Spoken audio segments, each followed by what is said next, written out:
All right, everyone. So let's start our today's class. And today we will discuss chapter number 3. And in this chapter, we will be talking about HTML listing tables and how we can create the forms. So without wasting much of the time, so we will be talking about listing. So we're going to see mainly two types of listing: ordered list and unordered list. There are the two listings that we're going to talk about. Order listing is basically the listing where we use the automatic numbering. So we're going to see like 1, 2, 3, and all that. It will automatically start putting the numbering. While unordered list, where we can use the bullets, all right, and we can define different bullets. We can define different types of the bullets. Then we will be discussing tables. We'll see that how we can create the tables, how we can create or add the captions, how we can expand the columns and things like that. Then the very important agenda item, and that's forms. How we can take input from user. There are different types of input methods. We'll see that how what's the role of the attribute, what's the role of the name and the value and things like that. And lastly, we'll see iframe. Iframe is basically if you want to use any other website's content on your website. For example, you want a YouTube video. For example, you want maybe the Wikipedia page or anything like that, how we can use iframe. So these are the 4 agenda items of chapter number 3. All right. So let's get started with the first agenda item, and that's the list. And list, sometime, for example, if you remember the last in the last lab where we have created our resume. So you can use the listing in order to in order to provide the automatic numbering, right? So you don't need to memorize and understand all these tags, by the way. You just have to have basic understanding, and then of course you can use your notes to make the project and things like that. So let's start with the listing, and specifically we will be talking about firstly order list. So in ordered list, that's how it is. Order list, that's how it looks like. Purpose, why we need the list order list? Because we want automatic numbering. It's going to create the automatic numbering in a sequence. That's the main advantage. One thing, you can also create a nesting within the lib. For example, if I use the wake up, I can use another, for example, sub listing, order listing under the wake up and things like that. So we can use nesting, and by default numbers, it will automatically count the numbers. How we can use that, the order listing, let's try that. So I will go to VS Code. Let me just go to the recent thing. Let's go up here.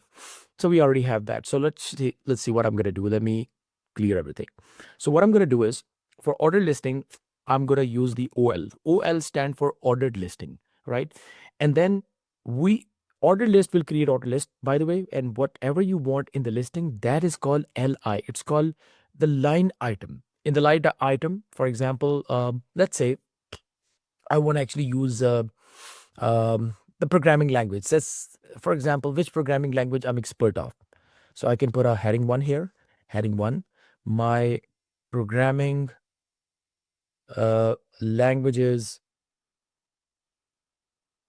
or expertise of my programming languages. Now we'll go to order listing under that, and list item number 1. It will automatically put the number 1. Let's say C++. All right. And then let's say I want to put another list item, and that's going to be, for example, Java. And now we are learning another one, which is it's the same thing, by the way, it doesn't matter, but as you guys know, and I'm going to put here HTML. All right. So we put all these things. Now what's going to happen? Let's see the result, how the result is going to look like. I'll right click here and open in the live server. Now you guys can see here, we didn't put the number 1, number 2, number 3. Line item automatically take care of that, and these are ordered list. And for example, under C++, I can put here, for example, the nested item as well. Let's try that, how we can do it. So for example, in HTML, we have covered, for example, 3 chapters. So what I'm going to do is I will go back to my VS Code, and I can do under HTML, let's say I want to add nesting under HTML. So what I'm going to do is, under HTML, I can do, let's say, OL list order list, and under that I'm going to put here list item. Let's say chapter 1, we have covered that. We have covered, for example, chapter 2 as well. For example, let's see how it looks like now. If we go back here, you guys can see here under that particular heading, we got we got another. This is called basically nesting, right? Now, the thing is, by default, it used the numbers like 1, 2, 3, and all that. And if you guys want if you want any other sort of numbers, let me just delete these just to keep it simple. Okay. So, for example, this is just simple 1, 2, 3, and all these numbers. But for example, if you guys want any other order listing number, let's say you want, for example, letters A, B, C, and all, or if you want lowercase, or if you want, for example, Roman or lowercase Roman. So all you have to do is you just have to define a type, right? So everything else is going to be same. In the ordered listing, you need to put the type. By default, the type is 1. If you don't put the type 1, it will automatically take 1, 2, 3. But if you want to define a type, let's say type A, it's going to use ABC. Let's try that, how it looks. If we go down here and in OL ordered listing, if we define type equal to, let's say, A, uppercase A. Now what's going to happen? These the line item will become 1, 2, 3, ABC instead of 1, 2, 3. You guys saw that, right? So for example, instead of that, let's say if we use lowercase a. So let's see how it looks, by the way. It will become lowercase a. All right. And similarly, if you define here, instead of a, if we define Roman case I, the lowercase, it will become the Roman case like that. So this is basically how you can define the types. We will see that in the class as well. So these are the ways how we can design the ordered listing. Now, next listing is called unordered listing. Unordered listing are typically used, the main idea is we can use bullets instead of 1, 2, 3. So here, sequence doesn't matter. We just want the order. Sorry, order doesn't matter. We just want the sequence. We just want the list, right? By default, it used the circular bullet, but you can always change that. We'll see that. And we can also use the nesting here as well, how we can do it. Let's try that. So I will go back here. Same thing, but if I use this UL, let me remove the type for now. I'll show you the typing here and /UL. If I use this, oh, I think I have extra this. All right. So if I use this UL, now if you guys see here, it will become a bullet. All right. Not a sequence. Sequence doesn't matter. 1, 2, 3. I mean, we just put the listing down here. Now, for example, in the unordered listing, let's say if I don't want the bullets, I want something else other than the bullets. I can define the type here. So how you can define type? Let's say for type equal to, for example, if I define circle. Now, if you define the circle, again, just like in ordered list, UL is unordered list. If you do this, you will see that unordered circle. Let me show you the nesting as well. So for example, under Java, I will put UL and this UL type. And for example, for this type, I am going to use, for example, square. It's going to create a square as well, square. But typically we use all these styling. We handle all these styling by using the CSS rather than, this styling. But again, it does work. So li, which is line item. And for example, you can put Java, let's say you can put, for example, chapter 2 projects. All right. And let's say I want to copy this and let me just put one more. And for example, chapter 3 project, something like that. Let's see how it looks now. You guys see here, these are the square bullets, right? And these are the circles if you don't want the by default. So this is basically how we do the listing.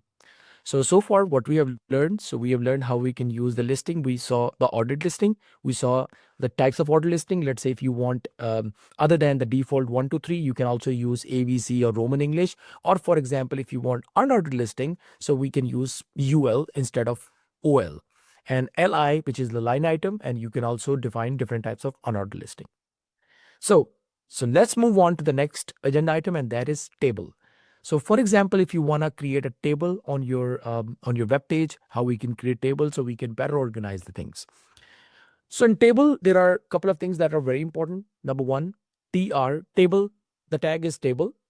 TR, table will always go in the table row. So TR is the table row. Row is x-axis wise. And TH is the table header, which is basically, it will automatically bold the first particular entries in the table, in the first row. Typically, that's the introduction of the table. Then TD is the table data. So for example, where the actual data is going to be. Let's create a table. Let's create a simple table. For example, let me create a table of my programming language I have experience of. Let's try that. So I will go back to my VS Code. Let me remove everything and let's create a table. So for table, we are going to create a table tag.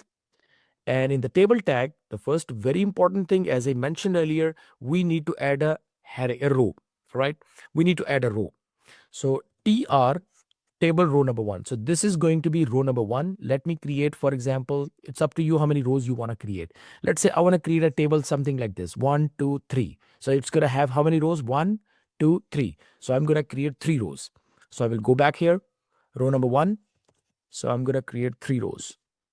Second, third. So I have created 3 rows, and inside each row, so this is going to be my first row where I'm going to have my table header. So that's table header. So in table header, I can put, for example, number, and then this is going to get right here in the first one. Then table header, let's say that is going to be language, programming language. Then, for example, another one table header, and that's going to be experience, something like that. All right, let's see how it looks, by the way, so far. You guys see here, this is the row number one. This is the column one. This is column two. That's column three. But you don't see any sort of, I mean, it doesn't look like a table, right? So why does it look like a table? Because we did not define a border of the table. So we're going to, inside the table, we need to define a border. Let's say border equal to 1. There are a bunch of ways how we can use different type of border. Let's use this simple double border. Now you guys see, looks like table, right? No. What I'm going to do is, this is my table header, and you see this is bold. Now, next, what I can do is, if I go back here, I can add down here, let's say this is my row number 1, that's row 1, this is row 2. Inside the row 2, let's say right underneath number 1, so I'm going to put table data now. Data is 1. So this is going to go right under this one. And after that, in my language, let's say we could put here HTML. And for example, experience of HTML is, for example, I'm going to use, let's make it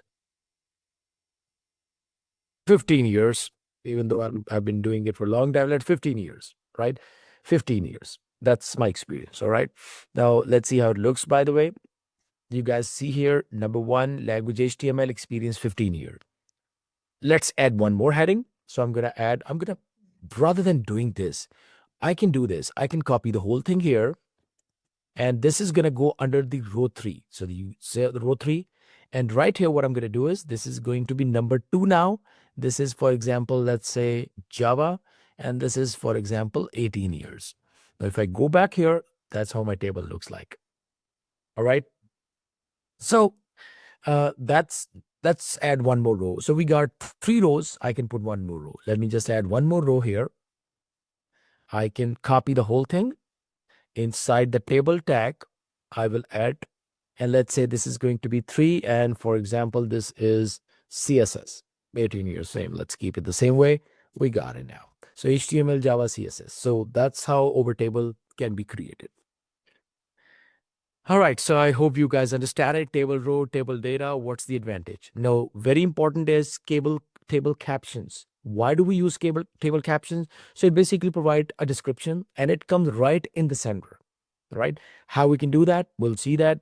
The best thing about, and why, the main reason why do we put caption? The main reason why do we put caption is accessibility. So for example, if there is anybody who has some accessibility needs and they cannot see your table, this caption can be read out. All right. So let's see how we can put the caption. And by the way, caption can automatically come right in the center. How do we do that? So for captions, let's say whatever the table is, so you are right under the table, right under where your table tag is. What you're going to do is you're going to add caption. The tag is caption, and this caption tag, you can put here my programming languages. My programming languages. All right, let's see how it looks like right now. You guys can see here, if you want to make it bold, you can do that. You guys know how to do it. And if you want to put an image, you know how to do it. And that's what we're going to do in our lab. Like we're going to create a table. We're going to put pictures right here. So you're going to use the previous tags. We'll see that. We'll talk about it in class. So I hope everybody understand it. How to create table. What's the advantage of caption? One thing which is very, very important. Let's say there is one more row. If I put one more row at the bottom, and that particular row requires, let's say, table row, another row is where I'm going to write down, thank you for sharing, something like that, right? Thank you. So, for example, if you just want to put thank you, but I want the thank you should come or it should be merged on all the three rows. How we can do that? Or all the two rows. For example, I want to merge these two particular columns. I want to merge these two columns. So let me add one more row. That's going to be, for example, table data. And that's going to be, for example, number 4. And after that, I will put TD. And here I will use call span. Call span. So call span, it's going to merge the column. And in order to merge it, I will use, for example, I want to merge two columns. All right. And here I'm going to put here, thank you. All right. Thank you. And table row. Let's see how it looks, by the way. Now you guys see here, these two rows got merged. But for example, let's say if I go back here, if I remove this one and I put here 3, let's try that how it looks. You guys got it? This is how it looks, right? So you know how to bring it in the middle and things like that. I think we already talked about it. There are a bunch of ways how we can do it. We'll do it in the class as well. So that's basically what the call span is. Why do we use it? We typically use call span in order to merge the columns. That's the main reason. If you sometime it requires, we need to merge it. All right, let's see what next. The next is the most important part. Again, very importantly, we will be using the tables to add some pictures as well. So we'll talk about it in class. So we'll see that. So next is the forms. Like, for example, you might have seen them Google Forms or other forms, but these forms are going to be like if you want to take input from users and how you can put the input. And forms are typically inline elements in form that we use. So the main idea or the most important thing of the form is the input tag. Input tag is where we use the input from the user. It automatically, there's self-closing. You don't need to provide /input, right? An attribute of input is you can define a name, value, placeholder, so and required. So these are required mean, for example, if there is you make any form required, we'll see that how we can do that. It will be mandatory. Placeholder means something like it's by default it's going to show up. Value, we can already define the value, and name we can define, for example, password. So there is a type, so we can define the input type in that. So we'll see that how we can define it. Let's try that. Let's try to create it. How to create that? Let me see. All right, this is action. So let's start with the basic form. So for the form tag, what I'm going to do is let me clear everything from here. I'm going to create a form tag. All right. And inside this form, what I'm going to do is I'm going to use, for example, username. This is going to print out, as you guys know. And then I will define input. So for input, you're going to define a type. Now for input, I'm going to define a type, and type is going to be text. All right. Then I'm going to use, for example, I will show you the placeholder and other things. Let's say password. All right. For password, and for password input, as I mentioned, input tag, I will define type, and password type is going to be, for example, password. Now there is a benefit of defining the password. We'll see that in a bit. Let's see how the web page looks like. You guys got it. And as I mentioned earlier, these are inline. So that is why they are coming onto the same line. If I type here, Alice, password is 1, 2, 3, 4. You guys saw that. What is the advantage of defining the type? So when you define the type, password will be hidden in concealed form, right? So password is going to be concealed form. You saw that. So if I don't define the password type, let's say if I don't define this, don't define the type, let's try that. Let's try. Oh, never. You're going to see that. Let's say Alice. Password is Alice. You guys got it? So if you just define the input, it's going to start taking your input. But if you define the type, that's better. All right. So let's do one more thing. Oh, so for the type, we define password. So if you define the password, it's going to take in a secret form. Now let's do the placeholder. So for placeholder, let's say for the password, I want to give a hint to user for username, what name can be. Let's say placeholder. I'm going to click it. So placeholder, let's say email. So this is going to be a hint. Let's say enter your email, something like that. So it's going to give a hint to the user in the form. Let's see that. Let's refresh it. You guys saw that? It's like a hint here. You got it? So you might have seen that just to show the user like this is. So as these were inline, so I'm going to actually put some break here. I should put break here. Break tag, another break, 2 breaks. So it looks nice. All right. Welcome to admin security, and you can take input from user. All right. And let's say if you, let's create an action button and then we'll make it required. All right. So let's see the next thing. This is basically how you can take input from user. Next is the action attribute. What is action attribute? Action attribute means you took the username and password. After taking username and password, what do you want to do? All right. What do you want to do?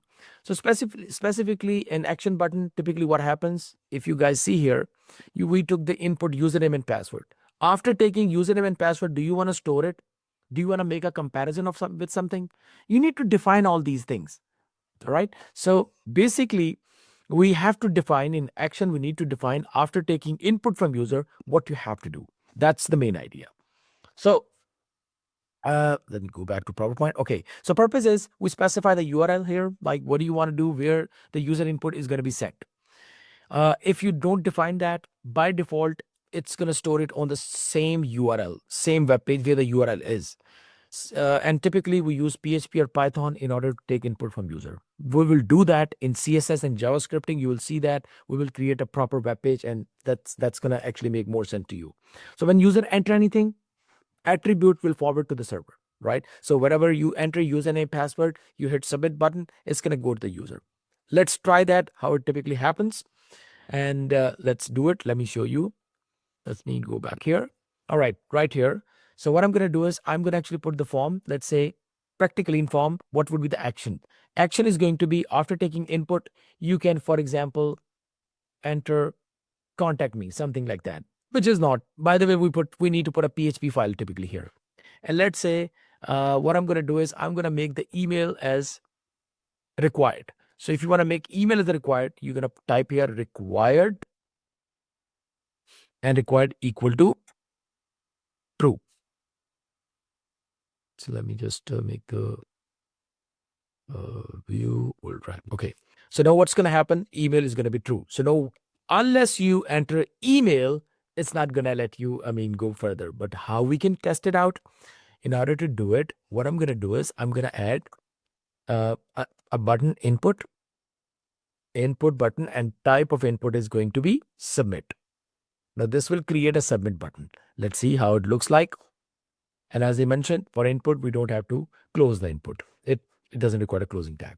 You guys got it? And again, inline, let's say if I put here something like this and submit, it will not. You see, it's going to give you error. Unless you put that, it's not going to work for you.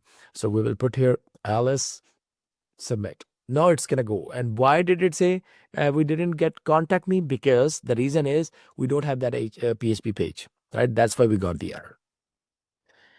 And of course, if you want the break to come to the next line, you guys know how to do it. We can put here ER break, and the submit is going to come to the next line. All right. All right. Let's see what up next. The next is the name and the value property. So very, very important again. Name is basically the ID of the data. It's the ID of the data, and it is the unique. Whenever we call it, it's going to be unique. We'll see that in our form. We'll see in next coming slides as well. It's the unique value. Value is where we can define the default data. So it's like a default pre-populated data. User can change it. That's basically what the value is. And that's basically we send it to the server as well. Let's try that and how it looks like. All right, so let me let me just go to input type here.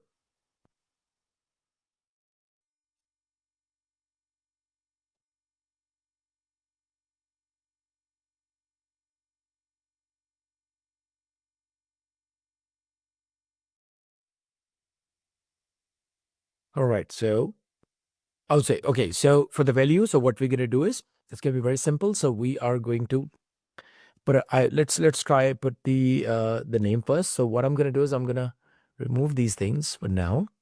And let me just put here input type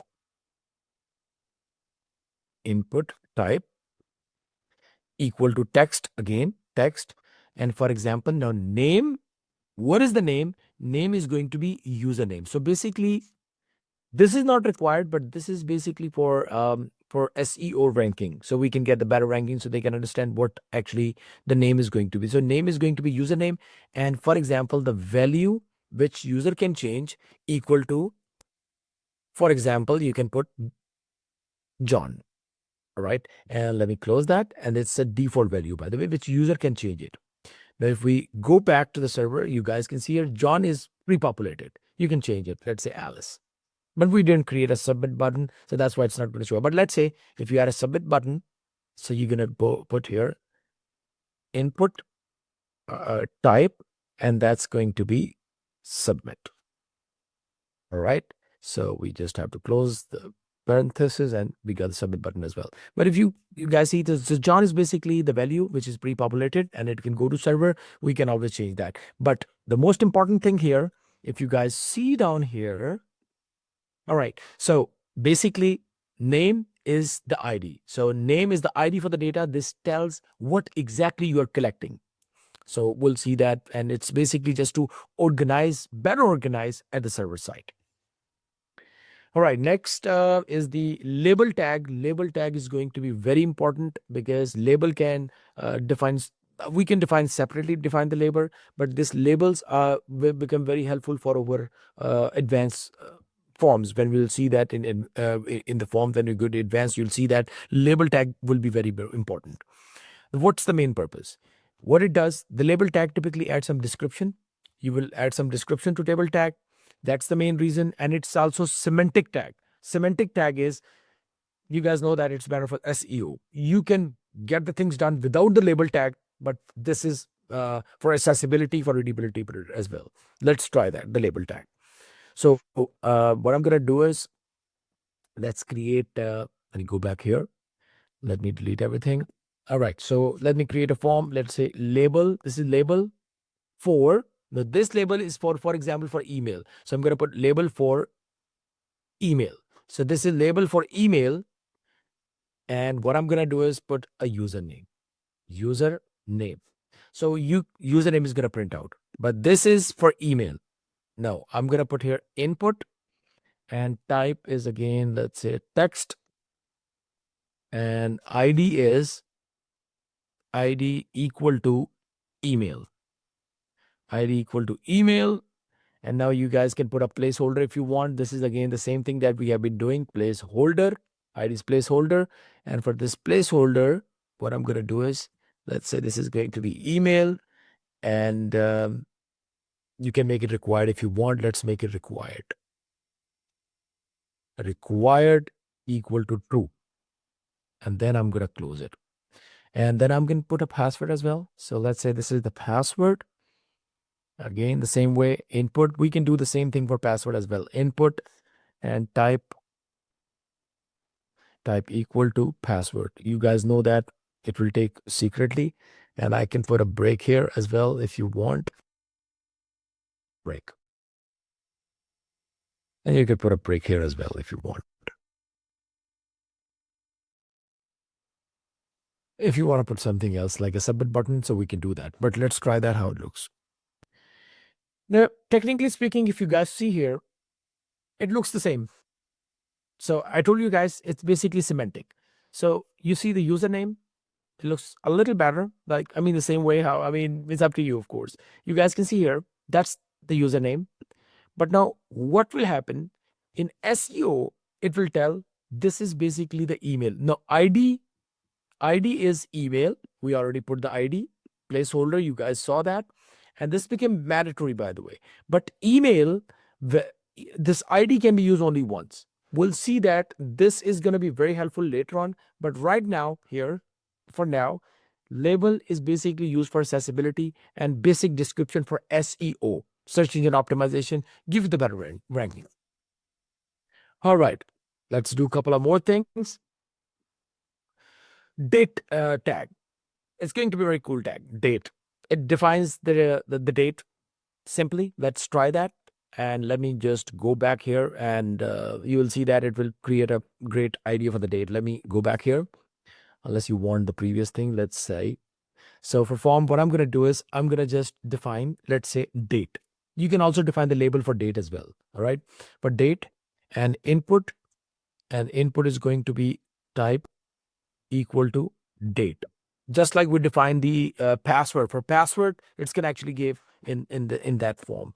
So password dr. It's going to take a break tag, and let's try that. How it looks. Now you guys see here.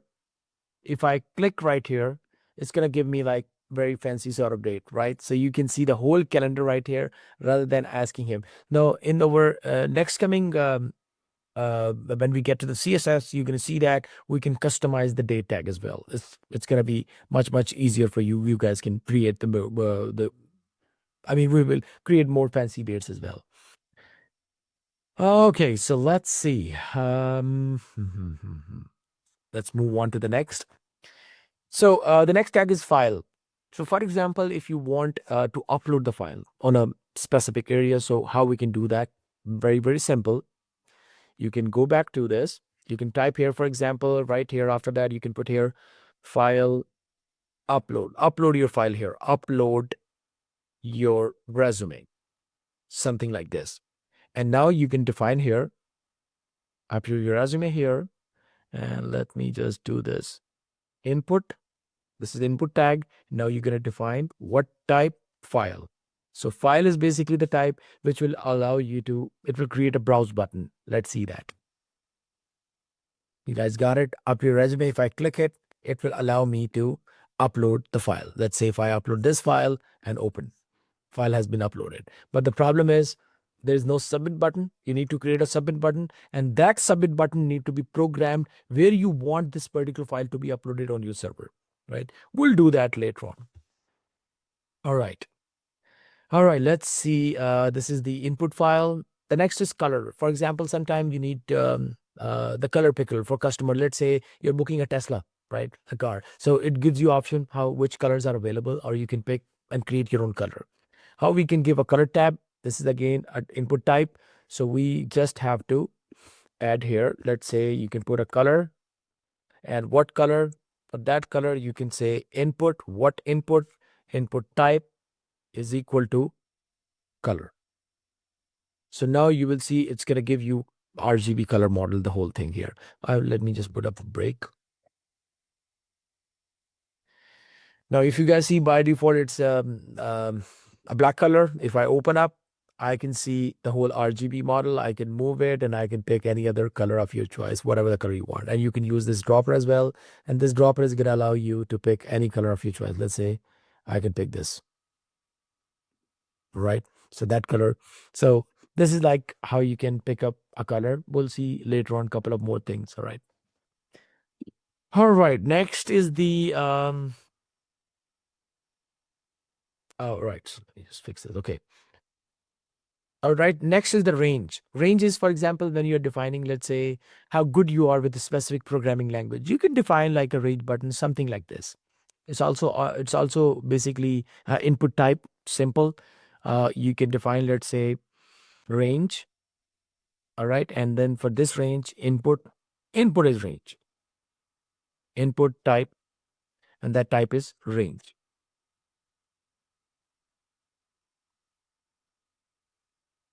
All right. So now you're going to see that particular gauge, which you can define it. Let me see. Let's refresh it.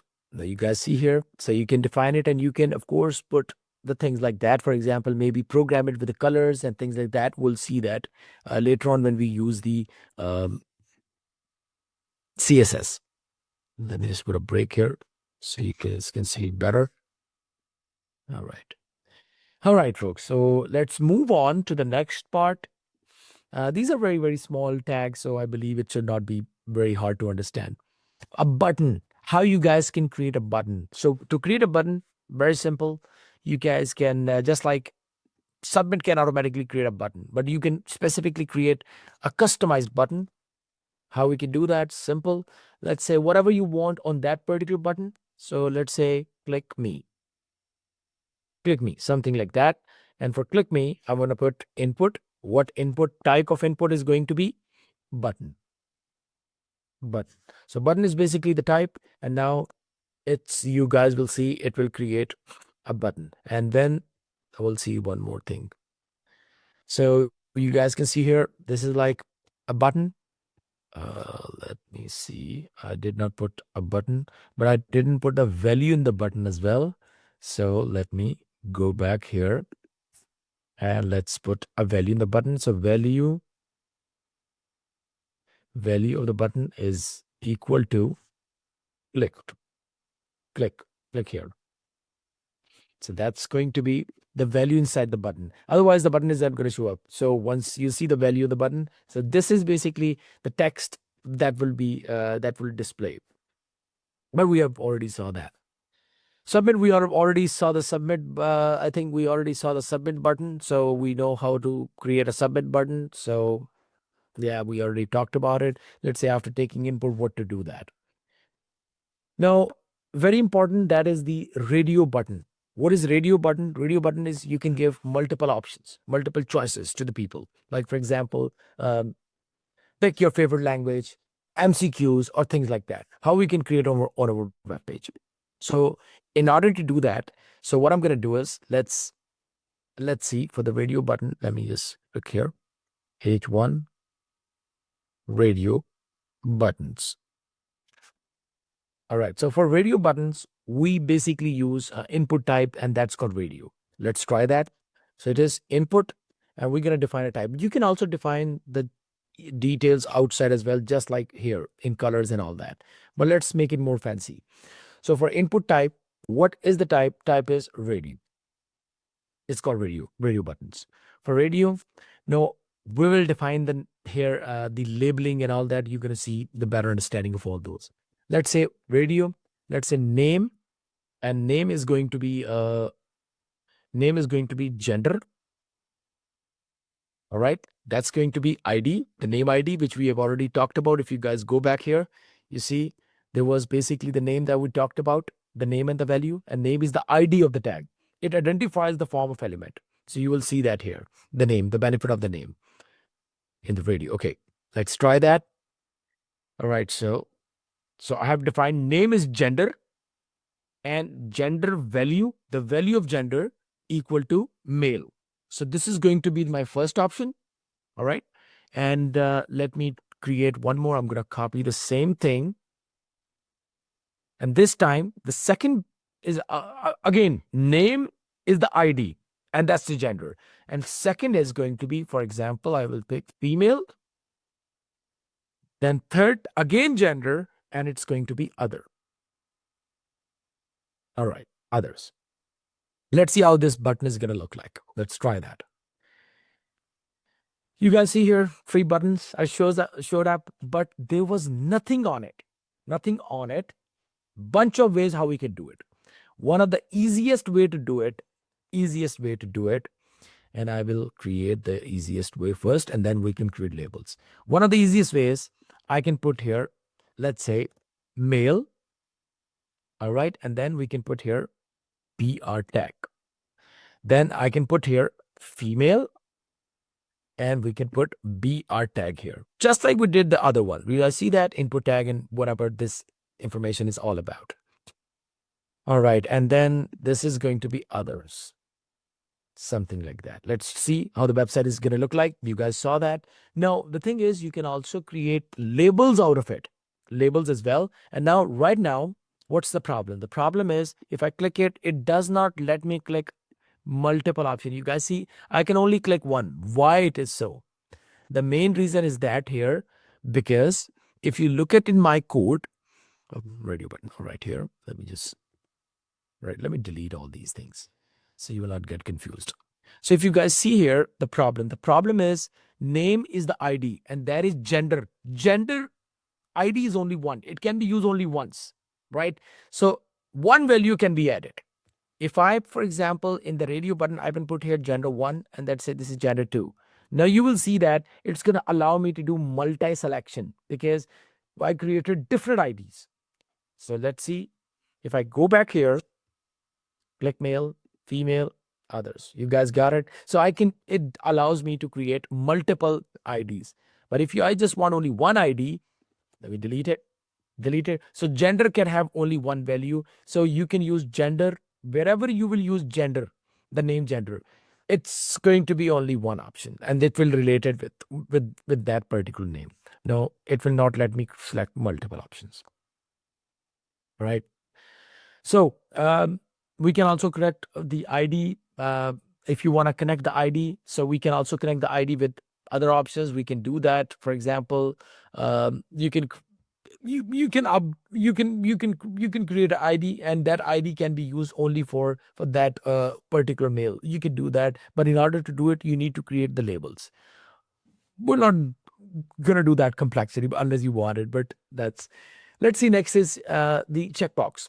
Just like the that radio button, checkbox is also one of the input type. Let's try that. And I'm gonna delete everything from here. For checkbox, what I'm gonna do, same thing, input. And for input type, you're gonna define what is the type of input. And that's going to be, for example, check box. Just type the checkbox. It's gonna create the checkbox. Now you can define the name. Let's say name is going to be for checkbox. Let's say language. All right. So language has been ID. And for example, ID of the language is going to be, I can create multiple IDs for this. C++, for example, C++. And yeah, that's it. And you can also add a value as well if you want.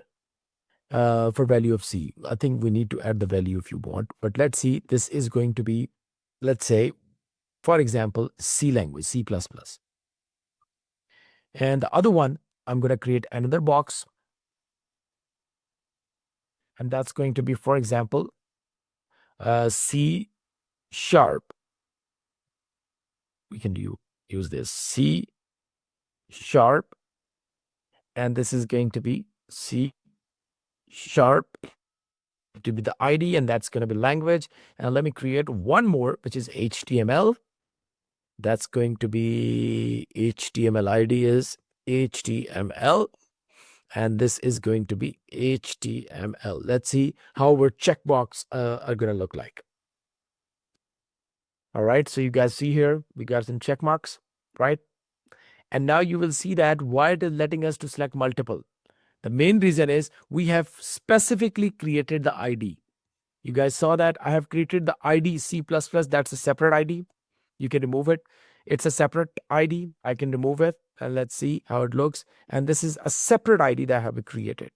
Let's see that if we remove it. Nothing happened. But now this time, oh, it is still in. So for check marks, we have to define a value tags as well. Then it's going to make us the single selection. It's very similar to that, but this is basically typically used for multiple selection, but we can make it a single selection as well. All right. The next is the select tag. Select means, let's say you can create a drop down arrow. How we can create it? Let's create a drop down. So we're going to go up here. I'm going to delete everything for drop down. And for drop down, let's say select. This is, let's say we can make it a selection tag, select name. You can pick, for example, country, and ID. Let's create an ID. ID is also the country. All right. So name is country, ID is country. All right. So we can we can relate or use this ID, and let me select. Okay, so this is the select tag, and now I'm going to actually put the options inside that. So select tag will create this select tag is going to create the drop down arrow. So firstly, I'm going to create option number one, value. You can put a value inside it. For example, United States, and then whatever you want inside it, let's say United States. So that's the value which is going to show up, and this is what it will match with it. Let me copy this. Let me create at least 4 countries. This is going to be Canada. Let's create Canada.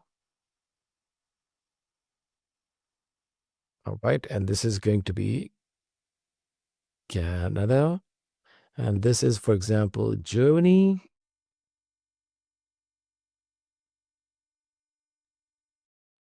France. Let's name it France here.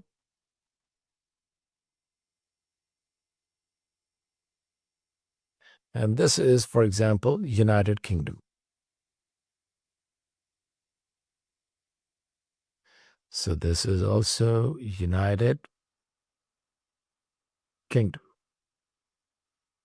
All right. So what I did is I just created all these options. Let's try that, how it looks. And we can also create a label as well. We'll see that why we need the labeling for, and why this, how this ID is going to help for that. Let's see that.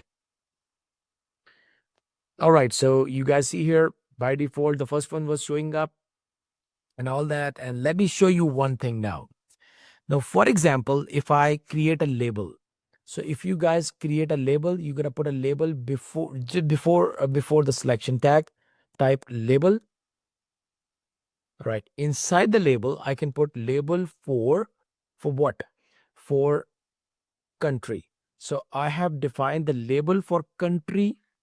So this is basically the ID country. All right, and I can put here label for country, and it's going to give more information. Let's say, pick your holiday destination. All right, so holiday destination, something like that. Let's try that, how it looks. So you guys saw, this is basically the label. And now if we click here, it is linked with what? So now it is linked. The label is linked for country. So now what will happen? Again, I mentioned label tag is not important, but this will actually, this is a semantic tag, and it's going to tell the SEO like this belongs to this. You got it, all the list. All right. Sometime it does happen. You have to display, for example, some sort of text area where you want the user to write down something like a story or something. So we need to put that. So we just have to define uh, the row property and the column property. So specify, it basically specifies the visible number of rows and visible number of the column, and you can also resizes. Let's see. Let me quickly create that just to take the input from user in a big box. All right, let's go back here. And let me delete everything inside the form tag. Okay, so what I'm going to do is I'm going to create a text area. Text area. So text area, now here you're going to define the rows. So first of all, it's going to define the rows. Let's say I will define 4 rows, and then you define columns. How many columns will be there? So let me define, for example, 40 columns. It's going to be defined 40 columns. Let me close this, and text area is closed. Let's see how it looks like, by the way, and then we will customize it later on. So it has been created, and you can make it big, make it small as well. And it has mainly, let me show you, 1, 2, 3, 4. How this, I mean, it's basically, all right. So you can, it does allow you, and you can create a submit button as well. So now if I do 4, okay, let me just refresh it. All right. 1, 2, 3, 4. So by default, it's going to create 4 rows. You guys see that, but it can automatically create as many rows as you want if you expand it. So by default, if I refresh it, 1, 2, 3, and 4. If you guys see why by default it create 4 rows, because we provided the 4 rows. If you make, let's say, 30 rows, let's see how it's going to look like. Got it? And the columns are 40. So let's say if I make it 400 columns, let's see, by default, that's how it's going to look like if we refresh it. Yeah. But the thing is, you can make it big as you want. Now here you can also define, for example, let's say you want to put some default values inside it. So if you want to put some default value inside it, you can put it down here in the text rows. You have defined that. You can also define, let's say, name is name. For example, you can put here story. Name is story. You can put a story, and ID is also story. And you need to define the label here as well. ID is, for example, story. And you can also put here, let's say, between that, please write your story. All right, write your story. So please write your story. This is going to be by default value, right? Come done here. All right. And now we can define a label. And for that particular label, just for description, let's say we can put it down here for SEO purpose. We can put it before, just like we already did for the labeling before. So we can put down here, let's say, maybe right under that, let's say label, and this label is for the ID story. Label is for story. All right, label is for story, and you can put here, please put your story here. Story here. So what's going to happen? It's going to actually put it down here, the description of the table, and that's basically what the label is. And whenever user will write a story here, so SEO will be properly analyze that, and it's gonna relate this particular description with the table of the story. All right, let's quickly see the last agenda item, iframe. Iframe is very, very easy, where you can embed or use the content from a website onto your own website, right? How we can use it, and it's not, I mean, like you have to always use the YouTube and all that stuff, but iframe is, let me show you. So for example, on my website, I want to put, let's say, ggc.edu, something like this. I want to put this information. I'll copy here, and I will go back to my code. Let me delete everything from here. And let's say I want to put an iframe. So I will put iframe, and in iframe width equal to, you need to define a width. First of all, let's say 300, and let's say height is, make it 200. Let's say height is equal to 200.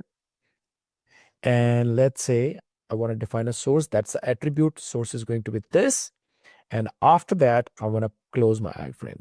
Let's see how it looks. And on my website with this particular width and height dimension. Let's go back here. So you may see what happened here. The reason is GGC, they don't let anybody to use their content. Let me try, for example, let me try something from YouTube. Let me try something from YouTube. And for example, I want to try, let's say, let me try this. Wow. So for example, I want this video on my channel. So I will create share, embed, and you're going to see this iframe. Let's see if it shows up. We're going to copy it. I'm going to go back here, and I'm going to put this iframe right here. Let's see how it looks. You guys can see here, the video is right here. So we got it. So this is how you can use iframe. Let's try, instead of GGC, we can try Wikipedia. Typically, Wikipedia is like, they do allow you to access the stuff. Let's say English, and let's copy it, the main page. And I'm going to create an iframe again for Wikipedia. Iframe, for this iframe, the width, let's define, what was that? 560, I think 560 was not bad. And height is equal to, let's make it 315.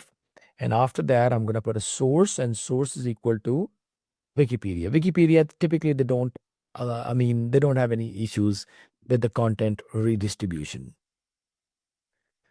All right, so you guys can see here, this is the Wikipedia page, right, on your website. So that's basically how we use the iframe.